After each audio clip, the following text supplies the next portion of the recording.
할렐루야. 우리 한번 따라합시다. 그리스도는 하나님 만나는 길이 되십니다. 그리스도는 죄와 저주에서 해방이 되십니다. 그리스도는 사단을 이기는 승리가 되십니다. 여러분, 이번 한 주간 동안도 그리스도를 붙잡으시고 가문을 살리고 가정을 살리고 여러분이 있는 모든 직업 현장을 살리는 하나님의 축복이 임하게 되어지길 바랍니다.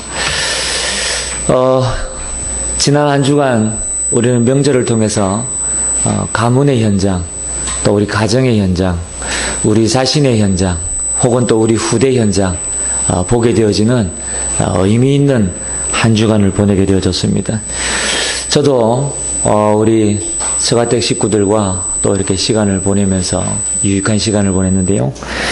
여러분이 지난 주간에 우리가 말씀을 받았지요. 믿음으로 말미암은 의에 대한 말씀을 받았습니다. 저는 개인적으로 사실은 저도 목사지만 조금 부담되는 게 있어요. 뭐가 부담되냐면 우리 받은 은혜를 포도합시다. 그럴 때 사실은 여러분만 부담되는 게 아니고 저도 포럼하는 그 시간이 굉장히 부담이 되거든요. 또 누가 이렇게 기도합시다 그러면요 좀 부담이 돼요. 평소에 기도 많이 하는데 왜 그렇습니까? 평소에 기도하는 그 기도하고 또 다르다니까요. 그러니까 주로 이제 우리가 처가에 이렇게 가서 이렇게 가족들하고 식사하고 이러면요, 제가 목사다 보니까 주로 하는 이야기가 목사님이 대표 기도하시지요 하거든요. 그러면 이걸 어떻게 해야 하나? 왜냐하면 메시지가 통하는 우리 가족들 같은 경우에는 별로 그렇게 문제가 되지 않거든요. 근데 다들 이제 일반 교회에서 이렇게 신앙생활을 하시는 분들이기 때문에 제가 어떤 단어를 써야 되는지, 또 가족들이 모여있는 이런 의미 있는 자리다 보니까 어떤 기도를 해야 되는지 가끔씩 이렇게 고민을 좀 하게 되는 때가 있습니다. 근데 이번에는 우리 강단에서 받았던 이 말씀에 있는 내용들을 가지고 이렇게 함께 기도하는 그런 시간을 가졌거든요. 저는 제 마음에요, 이 하나님의 말씀이 선포되어지니까 가정에, 가문에 흑암이 무너지는구나, 이런 생각들을 좀 하게 되어졌습니다. 여러분 마찬가지입니다. 여러분이 계시는 이 가문에, 가정에 혹은 우리 자녀들에게 이 하나님의 언약의 말씀이 그대로 전달되어져야 될 줄 믿습니다. 그래야 우리 가문이 살고요, 우리 후대가 살아나는 이런 역사가 일어나는 거거든요. 그래서 사실은 이 언약이 통해야 됩니다. 이 생명이 통해야 된다니까요. 그렇지 않으면 사실은요 모든 게 불통이요. 이 복음이 통하고 언약이 통하고 이 사명이 통하면요, 우리가 서로 말을 하지 않아도 통하게 되어져 있다니까요. 내가 무언가를 일을 하고 있지만 그 일이 한 번도 서로 말한 적은 없지만 서로 그게요 통하게 되어져 있어요. 이걸 보고요 참 행복이라 그러는 거거든요. 부부도 마찬가지고 자녀도 마찬가지예요. 특히 우리 교회 안에 마찬가지입니다. 저와 우리 성도 여러분이 이 복음이 통해야 돼요. 그리고 하나님의 말씀이 통하고 이 언약이 통하고 그리고 이 사명이 통하게 되어질 때 우리 교회가 비로소 이 땅에 하나님 주신 이 사명, 사역을 감당할 수 있게 되는 것입니다. 그래서 오늘 우리가 함께 말씀을 나누는 로마서, 여러분이 로마서의 핵심은 오직 의인은 믿음으로 말미암아 살리라함과 같으니라. 바울이 이 로마서를 통해서 오직 믿음을 강조하고 있습니다. 왜 그러냐? 로마에 있는 교회들이 많은 공격을 당했거든요. 그리고 로마라는 이 어떤 이 거대한 이 도시에 이 환경을 통해서요 많은 어려움을 당했거든요. 그러다 보니까 오직 믿음을 강조한 거예요. 오늘 함께 나눌 말씀의 제목은 뭐냐? 믿음을 의로 여기시는 하나님. 그렇습니다. 여러분이 오늘 믿음을 회복하는 날이 되시기를 주님 이름으로 축복합니다. 바울은 로마에 있는 교회의 성도들에게 참된 믿음을 회복하라고 글을 썼습니다. 왜 이런 글을 썼을까요? 모든 정치, 경제, 문화의 주도권을 믿지 않는 저 불신자들에게 다 빼앗겼기 때문에 그렇습니다. 그러니 우리 믿는 자들이 끌려다녀야 돼요. 마치 여러분 하기 싫은 것도 해야 되는, 여러분 이스라엘이 하나님의 언약을 놓치고 복음을 놓치게 되어지니까 어떤 처지에 놓이게 되어졌습니까? 애굽이라는 나라의 노예가 되고 말았거든요. 그러니까 이 애굽이라는 나라의 노예가 되고 나니까 하나님의 성전을 지어도 그렇지요. 그런데 이 이스라엘이 노예로 동원되어진 현장이 어떤 현장입니까? 피라미드, 우상신전을 만드는 이 일에 동원되어졌잖아요. 이 얼마나 큰 비극 중에 비극인지 모릅니다.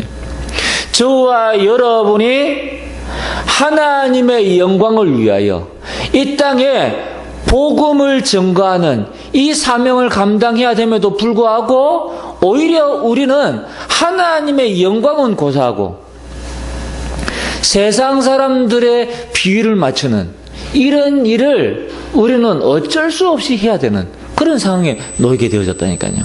한번 이야기해 볼까요? 우리가 주로 세상에 나가면 세상 문화를 접하게 되어지잖아요. 그러면 주로 특히 남자들 같은 경우에는 술, 담배를 어디서 배우느냐? 군에서 다 배우거든요. 자, 저도 군대 생활을 해보니까 분명히 얘네들이 밖에서는 안 피우는데 군에 와가지고 배우게 되더라고요. 또 회식 자리에 가보니까 전부 다 먹고 마시는 문화예요. 그러니까요, 안 할 수가 없잖아요. 그래서 제가 옆에서 가만히 보니까요, 저 사람 예수 믿는 사람인데 받아가지고 홀짝홀짝 마시더라고요. 그 이제 저는요, 이런 높은 분들이 있는 자리에서요, 그랬거든요. 저는 잠만 받겠습니다. 왜냐하면 안 믿는 사람들이 술 문화 굉장히 중요하게 생각하거든요. 그 자리에서 제가 엎을 수 없잖아요. 그러니까 저는 잠만 받겠습니다. 알겠다는 거예요. 그리고 이 사람들이 저한테 뭐라 그러냐? 아, 너는 진짜 예수 믿는 사람이구나. 그러니까요, 인정하는 거예요. 나중에 문제 왔을 때 누구 찾아오느냐? 저를 찾아와요. 자기 고민들을 누구한테 이야기하느냐? 저한테 이야기한다니까요. 그래서 저를 통해서 복음 듣고 예수 영접하신 분들이 굉장히 많았습니다. 여러분, 그런데요, 처음에는 어쩔 수 없이 분위기에 의해서 한 잔씩 마시고 이랬던 사람들은요, 어떠냐? 전에도 마셨잖아. 그러니까 지금 또 마시라는 거예요. 여러분, 그리고 뒤에서는 어떠냐? 저게 무슨 예수 믿는다고? 너는 아니야. 이런 식이요. 여러분, 세상 사람들이요, 우리가 앞에서는요, 막 욕할지 몰라도 우리가 정말로 신앙을 지키고 믿음을 지키고 있으면요, 뒤에 가서는요, 존경한다니까요.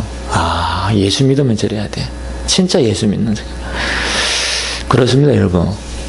우리가 이 복음을 놓치게 되어지면요, 세상에 끌려다니게 되어져 있다는 게. 그러면요, 정말 하나님의 영광은 고사하고 오히려 내 자신을 유지하기도 힘든 그런 상황에 부딪히게 되는 겁니다.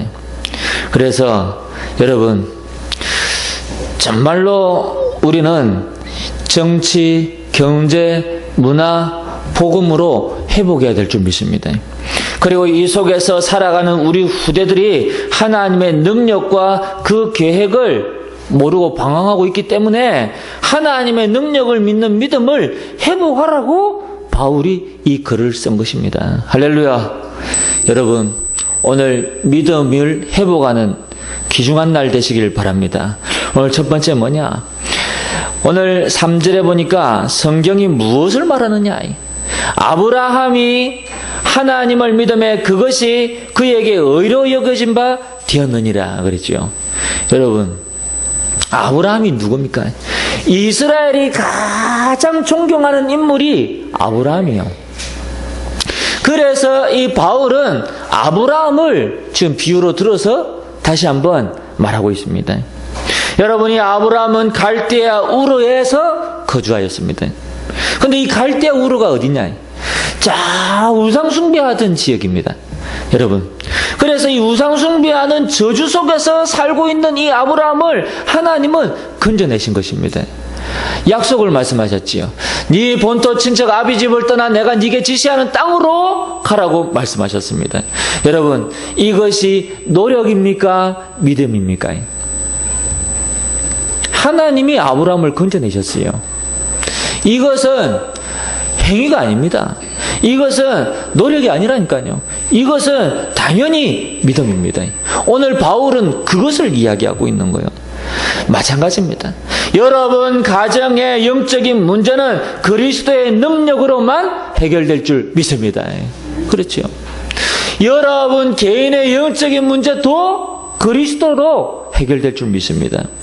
그래서 우리는 이 그리스도를 빨리 붙잡아야 되는 것입니다. 제가 예배 말씀 전하기 전에 늘 하는 메시지가 있지요. 오늘도 했습니다.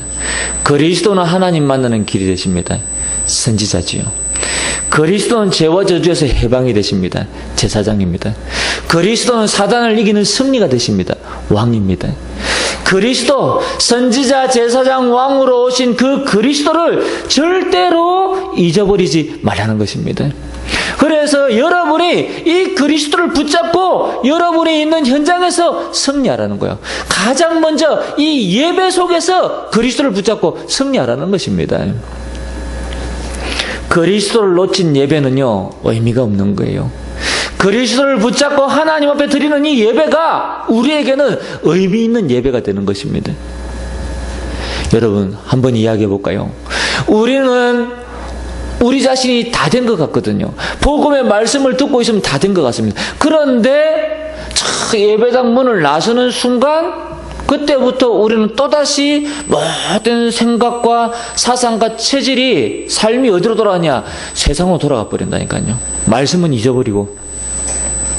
그래서 이 그리스도를 계속 붙잡고 나를 복음하고 개인화하라는 겁니다. 모든 문제가 왔을 때 방법을 찾지 말고요. 그리스도를 붙잡는 겁니다.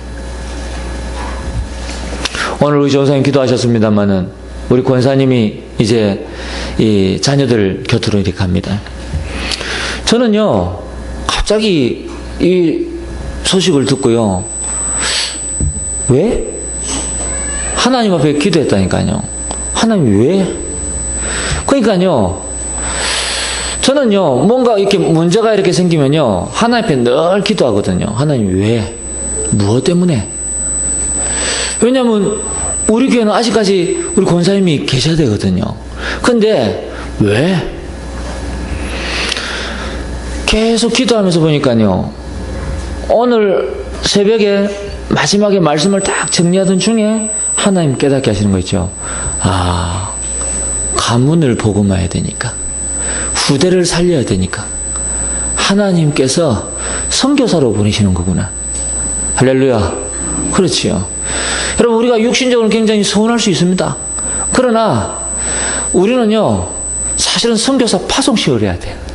그렇지요. 하나님이 그런 깊은 뜻이 있으셔서. 그렇죠. 그럼 제가 왜 이 말씀을 드립니까? 여러분이 어떤 문제를 만나고 사건을 만나고 갈등을 만나고 무엇을 만나든지 그 속에서 늘 언약을 붙잡고 하나님 앞에 질문해 보시기 바랍니다. 하나님 왜? 오늘도 마찬가지예요. 이 말씀을 듣는 중에 믿음을 의로 여기시는 하나님, 하나님 왜 오늘 나에게 이런 제목의 말씀을 주시는 것입니까? 그래야 여러분이 이 말씀 속에서 하나님 주시는 해답을 찾으실 수가 있는 거예요. 그냥 아무 생각 없이 말씀 듣고 은혜 된다 라고 하고 계시면 말씀드린 대로 저 문을 나서는 순간 머릿속은 다시 하얗게 백지 상태가 되는 겁니다. 여러분, 믿음을 의로 여기시는 하나님, 오늘 앞서 말씀드린 것처럼요, 로마 교회 성도들은 로마에 있는 많은 환경을 접하면서 신앙생활을 해야 돼요. 그리고 로마 교회에는 많은 문제들이 있었습니다. 하나님은 바울을 통해서 로마에 있는 이 성도들이 오직 믿음으로 승리할 수 있도록 이 로마서를 기록하게 하신 것입니다. 할렐루야. 그렇죠. 믿음으로 하나님의 능력을 체험하게 될 줄 믿습니다. 여러분, 이 아브라함은 가나안에 도착하셔 다시 불신앙에 빠지게 되어졌습니다. 우리가 잘 아는 내용이지요. 가나안 땅에 갔습니다. 가나안 땅에 갔는데 그 땅에 기근이 들었더니 희한하지요. 하나님 침이도 고생하신 거 있지요. 분명히 이 아브라함이 어쩔 수 없이 하나님의 말씀을 따라서 가나안 땅에 갔는데 가나안 땅에 기근이 들었어요. 그 말은 뭐냐? 정말로 네가 언약을 붙잡았냐? 정말로 네가 그리스도를 붙잡았냐? 자, 하나님이 테스트하는 겁니다.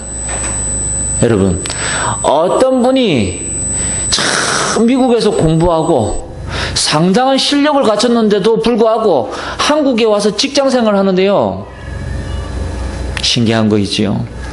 사람들이 일을 안 시켜. 일을 안 시키고 자꾸만 커피 심부름만 시키는 거 있죠.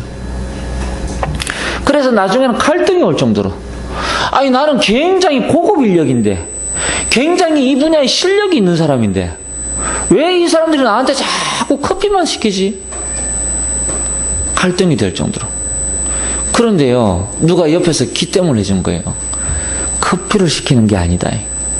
네가 이 일을 하고 나면 그 다음 것을 할 수 있기 때문에 너를 지켜보는 것이다. 그러니까요, 시간이 조금 지나고 나니까요, 그때부터 일을 막 시키는 거이죠. 만약에 그 과정을 참지 못하고 뛰쳐나가면 어떻게 됩니까? 그래, 예수 믿는 것들은 어쩔 수 없어, 이렇게 되겠죠. 여러분, 하나님이 저와 여러분을 달아보시는 거예요. 정말 그리스도 붙잡은 거 맞냐? 정말 믿음 가지고 있는 거 맞냐? 네가 정말 이 사명을 감당할 수 있겠냐? 여러분, 아브라함이 가나안 땅에 갔더니 기근이 온 거예요. 그러니까 이 아브라함이 기근이 오니까 여러분, 고민도 없어. 이 아브라함은 바로 성경에 보니까 어디로 갔냐? 저 애굽으로 내려갔다니까요. 참 놀랍지요. 빨라요. 판단이 빨라. 계산이 너무 빠르다니까. 우리 같으면 그래도 그러고 조금 참아보겠는데요, 계산이 너무 빨라. 이게 우리 체질이거든요. 그러니까 나중에 애굽에 가보니까 어떤 일이 벌어졌습니까? 자기 아내를 누이라고 이야기한 거예요. 그러니까 이 애굽의 바로 왕이 그 여인을 자기 왕궁으로 부른 거예요. 나중에 어떻게 되어졌습니까? 하나님은 이 아브라함에게 언약을 두고 행하시잖아요. 근데 아브라함의 뿐만 아니라 이 사라에게도 하나님은 언약을 두고 행하시거든요. 그러니까 이 하나님이 얼마나 급하셨던지 그날 밤에 바로의 집에 큰 재앙을 내리셨다고 성경은 기록하고 있습니다. 불신앙은 아브라함이 했는데 하나님이 더 바빠요. 그거 수습하려고 하니까. 참, 여러분, 하나님을 이렇게 바쁘시게 하지 마시기 바랍니다. 오히려 이 복음 전하는 이 일로 하나님이 쉬지 못하시도록, 여러분이 기도로 말미암아 하나님을 쉬지 못하시도록. 할렐루야. 여러분, 그래서 나중에는 어떤 일이 또 벌어졌습니까? 아브라함과 롯의 목자들이 서로 막 다투는 이런 일들이 일어났죠. 되는 일이 없습니다. 롯이 아브라함을 떠난 후에 성경은 기록하고 있습니다. 여러분, 언약을 회복할 때 하나님은 육신적인 것까지 전부 축복하시는 거예요. 오늘 믿음으로 저와 여러분이 언약을 회복하는 귀중한 날이 되시길 주님으로 축복합니다. 여러분이 아브라함에게 보이는 땅을 내가 너와 내 자손에게 주리니 내가 내 자손이 땅에 티끌 같게 하리니, 그렇지요. 어느 정도입니까? 가병 318명을 거느리고 붙잡혀 있는 조카 롯을 구해오는 이런 축복을 누리게 되어졌습니다. 여러분, 아브라함이 어느 정도로 믿음의 사람이 되어졌냐? 아비멜렉을 만났잖아요. 멜기세덱을 만났죠. 그런데 이 아브라함이요, 그가 가지고 있는 모든 재물의 10분의 1을 드렸다니까요. 뿐만 아니라 롯을 구해올 때 가지고 온 전리품 주겠다 그랬거든요. 근데요, 받지 않겠다 그랬습니다. 실호락이 하나라도 나는 받지 않겠다 그랬습니다. 왜냐? 하나님 나를 축복하실 거니까. 할렐루야. 오늘 이 시간 이후로 저와 여러분이 하나님을 바라보게 되시길 바랍니다. 우리 계산 같았으면요, 와, 저 전리품 어마어마하잖아요. 당연히 가져왔을 겁니다. 근데 아브라함은요, 가져오지 않았어요. 왜? 하나님이 나를 축복하실 거니까. 저 전리품을 받으면 세상 사람들이 뭐라고 이야기하겠습니까? 아브라함이 저 전리품을 가지고 부자가 됐다라고 이야기하지 않겠습니까? 그러니까 아브라함은요, 받지 않은 거예요. 오늘 아브라함과 같이 믿음의 조상이 되시기를 주님 이름으로 축복합니다. 여러분, 오늘 두 번째로 11절에 보니까 이런 내용이 있습니다. 그가 할례의 표를 받은 것은 무할례 시의 믿음으로 된 의를 인친 것이니 이는 무할례자로서 믿는 모든 자의 조상이 되어 그들도 의로 여기심을 얻게 하려 하심이라 그랬죠. 아브라함은 무할례자로서 믿는 모든 자의 조상이 되어졌습니다. 여러분이 유대인들은 할례를 구원의 조건으로 착각하고 있거든요. 다시 말하면 여러분이 육신적인 것을 구원의 조건으로 착각하고 있습니다. 그러니까 믿음이 아닌 행위를 강조하는 거죠. 오늘 성경에 바울은 이렇게 이야기하고 있잖아요. 4절에 보니까 일하는 자에게는 그 삭시 은혜로 여겨지지 아니하고 보수로 여겨지거니와 그랬거든요. 그렇죠. 여러분, 일하는 자에게는 그 삭시 보수가 되는 거예요. 은혜가 아닙니다. 은혜는 뭐냐? 5절에 있는 대로요. 일을 아니할지라도 경건하지 아니한 자를 의롭다 하시는 이를 믿는 자에게는 그의 믿음을 의로 여기시다니, 이게 은혜거든요. 그렇잖아요. 여러분, 일한 것이 없이 하나님께서 의로 여기심을 받았다. 그것이 바로 구원입니다. 할렐루야. 우리가 어떠니 열심으로, 노력으로, 행위로 구원을 받은 것이 아니라 하나님의 은혜로, 믿음으로 구원을 받았다는 이 사실을 오늘 이 바울은 다시 한번 강조하고 있는 겁니다. 얼마나 감사합니까? 저는 지금도 생각하면 아찔한 거 있죠. 만약에 행위로 구원을 받는다, 그러면요, 아마도 여러분은 잘 모르겠습니다만 저는 행위로 구원을 받기가 굉장히 어렵지 않겠냐. 제가 보기에는 참는 거 잘할 것 같아도요, 저도 참다가 나중에는요, 어느 순간 한도까지 딱 부딪히면 폭발하거든요. 그래서 저 같은 사람이요, 굉장히 무서운 사람이에요. 왜냐하면 처음에는 참는다니까요. 그런데요, 나중에 끝에 가면요, 폭발해버려요. 어떤 사람은 끝까지 참는 사람도 있기도 하거든요. 근데 저 같은 경우는요, 끝까지 참다가도 끝에 가서 폭발해버려요. 그럼 끝에 가서 폭발하는 그런 사람은 어떤 폭발이냐? 대폭발이에요, 그게. 재앙이라니까요, 재앙. 그러니까요, 저는요, 아마 하나님이 행위로 구원받아, 끝까지 행위로 열심히 할 겁니다. 그러다가 끝에 가서 나 구원 안 받을랍니다, 그냥. 세상에 이런 구원이 어디 있습니까? 해도 끝도 없고. 맞잖아요. 저기 산에 올라가면 주로 그분들 하시는 말씀이 있으시죠. 끝까지 했는데도 불구하고 잘 안 되어지면 정성이 부족하다. 도대체 정성의 가트라인은 어디까지입니까? 저는요, 그 말 들으면요, 막 화가 나려고 그러는 거 있죠. 의미가 없는 이야기예요. 언제까지 하라는 이야기입니까? 그러니까 저 같은 사람은요, 이게요, 행위로, 노력으로 절대 구원받을 수가 없습니다. 여러분, 이게요, 하나님의 은혜로 구원받았던 이 사실이요, 얼마나 감사한지 몰라요. 저는 조금 전에도 우리 찬송가 514장 불렀잖아요. 이 찬송 부르면서 얼마나 은혜가 되는지. 하나님 그렇습니다. 나를 구원하신 거, 나를 부르신 거 너무 감사합니다. 저는요, 찬송 부를 때도 그 가사 하나하나를요, 늘 묵상하면서 찬양하거든요.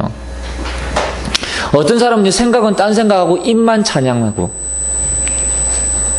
저는요, 일부러 이 찬송에 집중하기 위해서요, 찬양을, 가사를요, 묵상합니다. 그리고요, 그냥 찬양 드리는 것이 아니고요, 목소리를요, 크게 합니다. 왜? 그래야 집중이 되니까. 딴 생각 안 할 수 있으니까.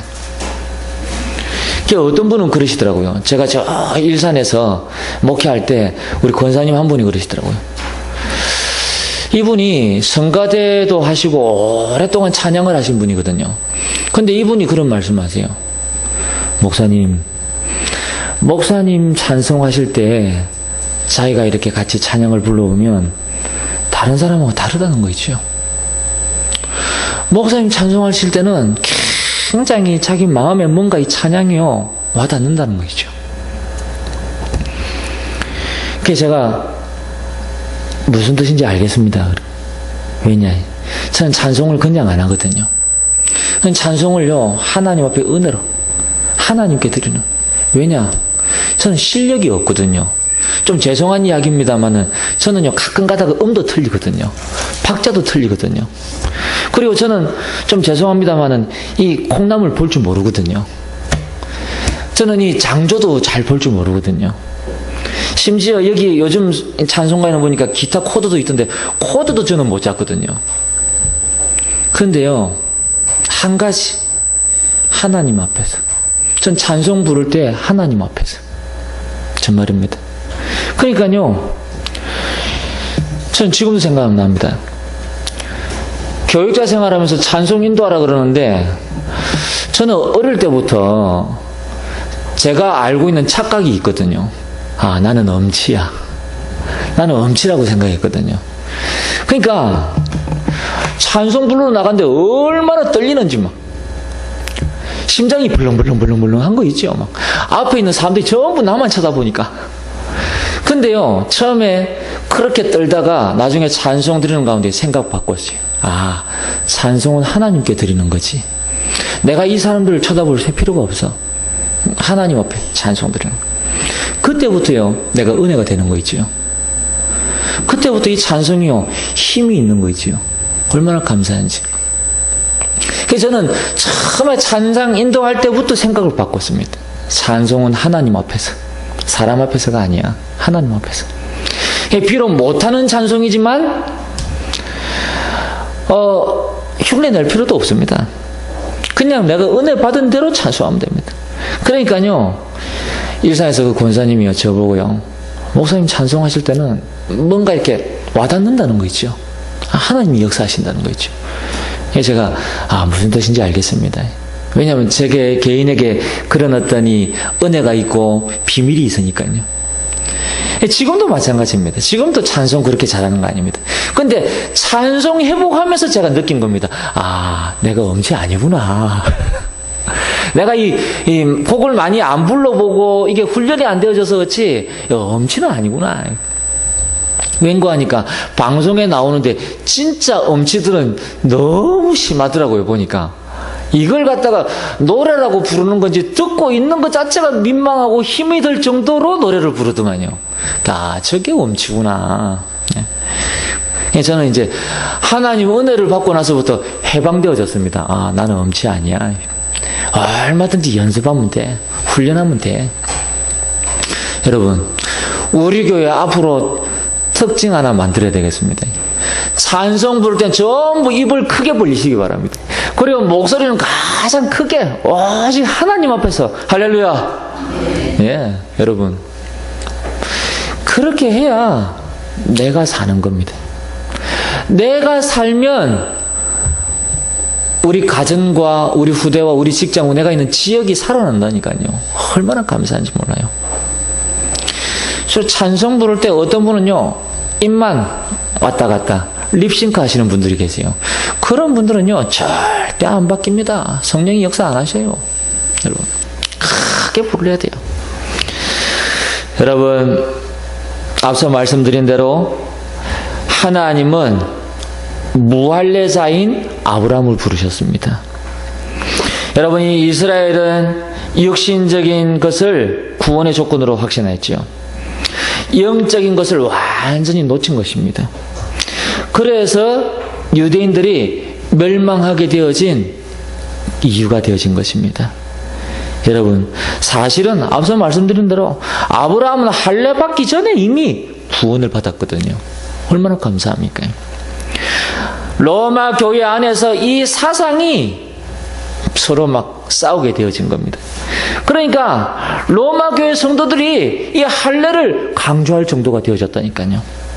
바울이 얼마나 답답하겠습니까? 여러분이 유대인의 전통과 규례가 훌륭한 것이긴 하지만 구원은 이룰 수가 없습니다. 그렇죠.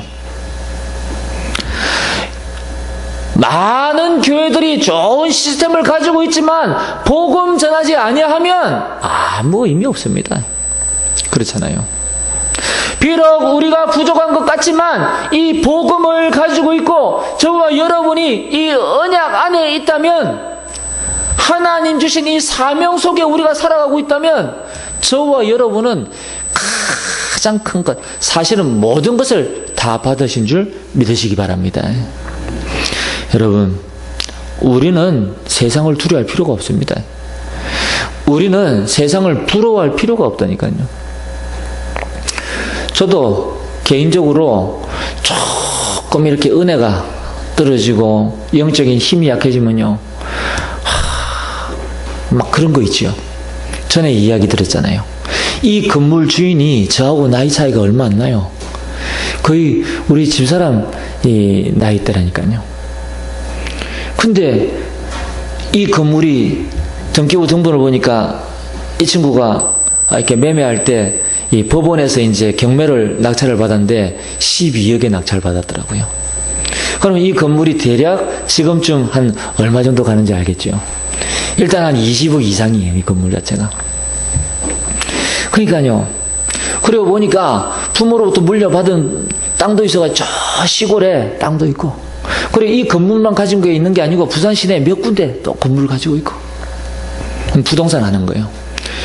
그러니까요, 제가요, 만약에 육신의 눈으로 바라본다면요, 나이가 나하고 비슷한데 저 친구는 수십억을 가지고 있고 나는 집 한 칸도 없고, 참, 내가 지금까지 뭐하고 살았지? 이런 생각이 들 수도 있거든요. 그런데요, 그게 아닙니다. 지금까지 저는 복음 전하고 왔거든요. 지금까지 세계 복음만 위해서 하나님께 헌신하며 살아왔거든요. 많은 교회들을 거치면서 그 교회에 하나님이 나를 통해서 하신 일들을 저는 기억하거든요. 수많은 그리스도의 제자들을 세워왔고 현장에서 복음을 전하며 살아왔거든요. 여러분, 우리가요, 정말로 은혜 놓치고 언약 놓치면요, 그렇게 됩니다. 그러나 여러분, 정말 우리가 이 하나님의 언약의 여정 속에 우리가 들어와 있다면 우리의 삶은 그 이상의 가치를 가지고 있습니다. 얼마나 감사한지 몰라요. 지난번에 이야기했잖아요. 성빈, 성부 이야기했죠. 거룩한 부자. 하나님이 축복하셨고. 성빈은 뭐냐? 하나님이 어마어마하게 축복하셨는데 하나님의 사역을 위하여 가난을 선택한 성빈. 그렇죠. 목회자들, 전도자들, 그리고 선교사들. 하나님 저들에게 수많은 물질을 주셨는데 저들은 전부 그 물질을 하나님의 일을 위하여 헌신하고 사용한 거예요. 당장은 내일 먹을 쌀도 없지만 그들은요 지금까지 하나님의 은혜로 살아온 거예요. 성빈. 성경에는 그런 인물들이 많이 있다니까요. 우리가 살아가는 이 시대에는 그런 분들이 많이 있다니까요. 여러분, 우리가 무엇을 위하여 살아야 되겠는가요? 우리는요 다시 한번 오늘 생각해 봐야 됩니다. 우리의 믿음을 의로 여기시는 그 하나님, 할렐루야. 여러분, 믿음으로 승리하게 되시길 바랍니다. 그래서 내가 가진 것이 없다, 아닙니다. 우리는 어마어마한 것을 가지고 있습니다. 세상의 모든 것을 가지고 있습니다. 무엇을요? 하나님이 저와 여러분의 참 부모이시기 때문에. 그렇죠. 하나님이 나의 아버지가 되시기 때문에 우리는 사실상 모든 것을 다 가지고 있습니다. 그렇다면 질병도 염려할 필요 없는 거예요. 가난도 염려할 필요가 없는 거예요. 자녀도 염려할 필요가 없는 겁니다. 우리는 무엇만 하면 되느냐? 오직 이 복음 땅끝까지 전가하면 될 줄 믿습니다. 그렇죠. 여러분, 물질이 필요 없다는 이야기가 아니에요. 현실을 살아가는 데는요 물질이 필요해요. 그러나 그것보다 더 중요한 것이 있다는 사실을 이야기하는 겁니다. 여러분, 복음이 복음되지 않으면 우리는 물질 필요합니다. 정말로 저와 여러분에게 이 영성 훈련이 되지 않으면 우리는 물질 필요하다니까요. 우리가 전도자로 살아가지 않으면 물질이 필요해요. 그러나 복음이 복음되어지고 영성이 훈련되어지고 전도자로 살아가는 저와 여러분이라면 물질이 필요한 것이 아니라 우리에게는 그리스도가 필요하고 하나님의 은혜가 필요하고 하나님이 내게 주시는 힘이 필요하다는 사실을 기억하게 되시길 바랍니다. 그래서 여러분, 은혜 받으셔야 돼요. 힘을 얻으셔야 된다니까요. 저는 지금도 확신합니다. 내가 은혜 받으면 육신의 질병도 치유되어질 수 있다. 내가 은혜 받으면 하나님 모든 물질의 문도 여실 수 있다. 내가 은혜 받으면 하나님은 우리 자녀들도 하나님께서 인도하실 것이다. 그렇지요. 저는 그렇게 확신합니다. 여러분, 우리가 물질에 매여 있으면 어떻게 되어집니까? 육신적인 것에 매여 있으면 어떻게 되어집니까? 오늘 여기 보니까 사람이 성공한 뒤에는 그 빈 마음에 영적인 문제가 다가온다 그랬습니다. 결국 눈부림치다가 나중에는 어떻게 되어지느냐? 안 되기 때문에 하나님 아닌 다른 대상을 찾아가는 것입니다. 우상숭배하는 거지요. 교회도 마찬가지입니다. 이 복음의 말씀을 통해서 은혜 받지 못하면 결국은 종교생활로 갈 수밖에 없는 것입니다. 여러분, 우리는 종교생활이 아닌 이 복음 안에 들어와서 생명이 있는 신앙생활 속으로 들어왔는데 은혜 받지 못하면 다시 종교생활로 컴백하게 되어져 있다니까요. 이게 얼마나 안타까운 현실인지 모릅니다. 그래서 저는 이야기합니다. 이 복음이 마지노선이다. 마지막이다. 우리가 이 복음의 말씀을 듣고 은혜 받지 못하면 그 뒤에는 없습니다, 여러분. 할례자에게뿐 아니라 모든 믿는 자의 조상이 되어졌습니다. 누가요? 아브라함이. 그렇지요. 오늘 성경에 보니까 하나님의 약속은 율법으로 말미암은 것이 아니라고 이야기하고 있습니다. 오직 믿음의 의로 말미암은 것이다. 여러분, 오늘 믿음을 붙잡으시고 회복하고 믿음을 선택하게 되시길 주님 이름으로 축복합니다. 아브라함은 하나님의 약속을 의심하지 않았습니다. 오늘 성경에 이야기하고 있잖아요. 이 바울이 아브라함을 예로 들어가면서 또 한 이야기가 이 할례에 대한 이야기였거든요. 그래서 이 바울은 지금 이 할례를 통하여 또 믿음을 이야기하고 있습니다. 그리고 이 아브라함이 믿음을 가졌다는 것을 이 바울은 또 이야기하고 있지요.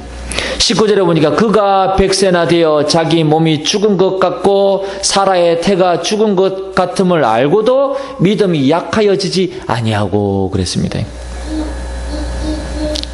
오히려 20절에 보니까 믿음으로 견고하여져서 하나님께 영광을 돌리며 21절에 보니까 약속하신 그것을 또한 능히 이루실 줄을 확신하였으니 하나님이 이 아브라함의 믿음을 의로 여기셨다고 바울은 기록하고 있습니다. 오늘 저와 여러분의 믿음을 하나님은 의로 받으실 줄 믿습니다. 마지막 세 번째입니다.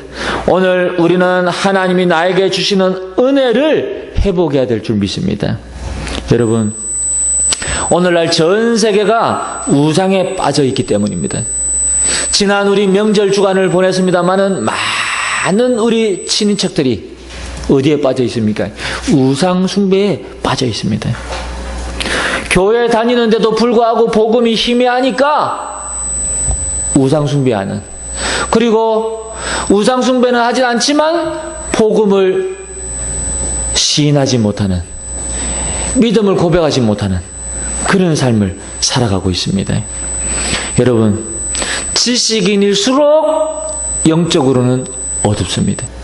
정치인들은 무속인을 찾아다니며 점치고 있는 현실입니다. 그러니까 어른들은 우상이 뭔지 몰라요. 우리 새로 오신 성도님이 있습니다마는 지난주에 그런 말씀하시더라고요. 목사님, 이제 교회 나왔으니까 제사 지내면 안 되겠지요? 안 됩니다. 제가 그랬습니다. 어떤 교회는 토착화 신앙이라 그래서 상관없습니다 라고 이야기하는 교회도 있을 수 있습니다. 그러나 우리 교회는 그렇게 가르치지 않습니다. 우상 숭배는 곧 귀신을 섬기는 것입니다. 그래서 성경은 3, 4대까지 망한다고 이야기하고 있습니다. 그렇지요. 여러분, 정말 어른들은요, 우상이 뭔지 몰라요. 얼마나 무서운 것이 길지 모르고 있다니까요. 결국은 저와 여러분의 가문이 무엇 때문에 망했습니까? 이 우상 숭배 때문에. 저는 우리 성도님들 이렇게 말씀을 들어보면요, 가문이요 전부 한결같이 보통 가문이 아닌 거 있죠. 너무 심각한 가문이요. 이 가문에서 해방되어지고 오늘 이 자리에 앉아서 예배드리고 있다는 이 자체가 축복 중에 축복입니다. 은혜 중에 은혜입니다. 얼마나 감사한지 몰라요. 만약에 거기서 해방되지 않았더라면 어찌 될 뻔했습니까? 우리도 거기에 등달아 줄 서서 절을 해야 되는 입장이잖아요. 전 지금도 생각납니다. 우리 어릴 때, 전 제 기억에요, 어릴 때부터 교회를 다녔지만 어릴 땐 복음을 잘 몰랐으니까요, 한 번인가 두 번 정도 이렇게 같이 엎드려서 절했던 그런 기억이 나요. 딱 지금까지 살아오면서 한 번인가 두 번 정도. 이제 줄 서가지고요, 이제 애들하고 이제 어른하고 이렇게 줄 서서 거의 절하는 거죠. 그때는 뭐가 뭔지 모르니까요. 그런데요, 결국은 이게요, 귀신 섬기는 거예요. 그리고 아이들은요, 문화를 모르고 있거든요. 그러니까 아이들이 가지고 노는 모든 놀이 기구가 전부 귀신하고 관련이 있는 거예요. 뭐 이렇게 포켓몬스터, 뭐 이렇게 호주머니 귀신, 네. 그리고 또 아이들 가지고 있는 딱지도 이렇게 종이 딱지 보면 전부 귀신인 거. 온통 귀신이에요. 여기도 귀신, 저기도 귀신. 참, 여러분. 그러니까 우리 아이들이 영적으로 심각하게 당할 수밖에 없는 현실이거든요. 오죽하면 대한민국의 학교 교사 선생님들이 6,000명이 지금 퇴직 신청을 했다잖아요. 왜? 더 이상 아이들 힘들어서 못 가르치겠다. 퇴직 신청한 거예요, 전부. 지금 6천 명이 퇴직 신청하고 밀려있대요, 지금. 아이들이 너무 심각하니까. 어른들은 그거 모르니까, 교사는 인권이 없습니까? 학생 인권만 주장하는 거예요, 학생 인권만. 그러니까 나중에는 이 교사 권위는 다 떨어지고. 그러니까 교사 못하겠다는 거예요, 이제. 저는 이해가 갑니다. 복음이 없으면 그렇게 될 수밖에 없어요. 나중에는요, 이게요, 시간이 가면요, 우리 후대들을 통해서 우리 사회에 심각한 범죄들이 일어날 수밖에 없습니다. 지금도 우리 주변에 심각한 범죄들이 일어나고 있잖아요. 그러니까 어떤 어른들은 인터넷에 들어가면 댓글에다가 그렇게 단다니까요. 청소년 보호법 없애버리자. 왜? 아이들이 어른들보다 더 악랄한 범죄를 저지르고 있기 때문에 이제는 아이들이 아니다. 이제는 저 아이들을 보호하는 그런 어떤 이 청소년법 이제는 폐지하고 어른들하고 똑같이 이제는 적용하자. 이런 이야기들을 많이 하는 거예요. 여러분, 그만큼 이 악한 영이, 사단이 우리 아이들을 붙잡고요, 팍 끌고 들어가는 겁니다. 여러분, 우리는 이 시대의 믿음의 조상으로 부름받은 줄 믿습니다. 그 근거가 어디 있습니까? 오늘 24절에 의로 여기심을 받을 우리도 위함이니 곧 예수 우리 주를 죽은 자 가운데서 살리신 이를 믿는 자니라 그랬지요. 그렇습니다. 하나님은 저와 여러분을 믿음의 조상으로 부르셨다는 사실을 기억하게 되시길 바랍니다. 나를 부르시고 세계복음화에 동참케 하시는 이유가 분명히 있습니다, 여러분. 흑암에서 건져내는 언약을 정확하게 깨닫고 붙잡으시길 바랍니다. 여러분, 우리는 가문에 내려오는 영적인 대물림에서 끝났어요. 이번 주간에도 우리 권사님하고 이렇게 이야기 나눠보니까 우리 또 권사님 가문은 단명하는 이렇게 가문이시더라고요. 끝났습니다. 우리하고는 아무 상관이 없어요. 할렐루야. 여러분, 가문에 내려오는 가난 끝났습니다. 우리하고는 아무 상관이 없어요. 할렐루야. 가문에 내려오는 영적인 질병, 육신의 질병 끝났습니다. 여러분, 믿으면 하나님이 저와 여러분을 의로 여기실 줄 믿습니다. 그렇죠. 여러분, 후대까지 내릴 큰 약속을 받은 사람이 믿음의 조상입니다. 여러분이 믿음의 조상을 되시면 하나님은 여러분의 후대들을 이처럼 축복하시는 겁니다. 그렇죠? 지금 나에게 어려움이 와도 이제는 이유를 바로 알고 넘어서게 되시길 바랍니다. 왜? 이미 우리는 믿음의 조상으로 부름받았다니까요. 그렇다면 그 어떤 어려움도 이젠 넘어서시기 바랍니다. 육신적으로 생각하지 마시고 영적으로 생각하시기 바랍니다. 그렇죠? 여러분, 하나님의 능력을 정말로 믿으시기 바랍니다. 사도행전 1장 1절 3절 8절에 보니까 그리스도, 하나님의 나라, 성령 충만 이야기하고 있습니다. 저와 여러분이 이 사실을 붙잡을 때에 하나님의 능력을 바르게 사실로 체험하게 될 줄 믿습니다. 여러분, 우리가 예수 믿는다면 사실은요, 살아계신 하나님의 능력을 날마다 체험할 수 있어야 되거든요.